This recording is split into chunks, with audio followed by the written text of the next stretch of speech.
বাংলাদেশের 18 কোটি মানুষের প্রিয় নেত্রী দেশনেত্রী বেগম খালেদা জিয়ার সুস্থতা কামনা করে যুক্তরাজ্য বিএনপির সংগ্রামী সভাপতি চেয়ারপারসনের উপদেষ্টা জনাব আব্দুল মালেক সাহেবের উদ্যোগে আজকের এই দোয়া মাহফিল আলোচনা সভা।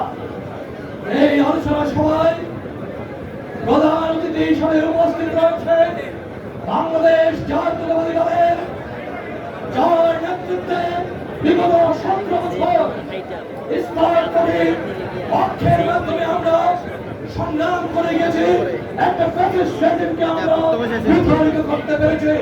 বাংলাদেশ জাতীয়তাবাদী দলের সংগ্রামী মহাসচিব জননেতা জনাব মির্জা ফখরুল ইসলাম আলমকে আমাদের মাঝে উপস্থিত রয়েছেন বিশেষ অতিথি হিসেবে জাতীয় স্থায়ী কমিটির সদস্য সাবেক মন্ত্রী জনাব মির্জা আব্বাস, উপস্থিত রয়েছেন সাবেক মন্ত্রী জাতীয় স্থায়ী কমিটির সদস্য জনাব ইকবাল হাসান মাহমুদ টুকু, এবং আমাদের মাঝে উপস্থিত রয়েছেন যিনি এই সিলেট বিভাগকে পুনর্গঠিত করার জন্য সারাক্ষণ কাজ করে যাচ্ছেন জাতীয় স্থায়ী কমিটির অন্যতম সদস্য আমাদের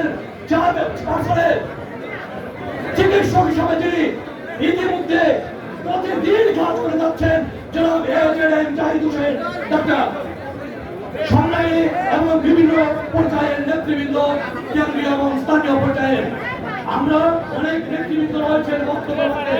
আমি শুধু এটুকু বলবো, মাননীয় মহাসচিব সহ কেন্দ্রীয় নেতৃবৃন্দ, আমরা এই সিলেটে বিগত বিভিন্ন সময়ে আন্দোলনের একটা জুলাই আগস্টে এবং রৌদ্রসেন এবং পঙ্কজের মতো শহীদদের আত্মত্যাগের মাধ্যমে আমরা বাংলাদেশে বিতাড়িত করেছি। আজকের এই হাউসকে সাক্ষী রেখে আমরা বলতে চাই, আমরা বাংলাদেশ জাতীয়তাবাদী দল জামাত এক দফার আন্দোলনের মাধ্যমে পতন ঘটিয়েছি।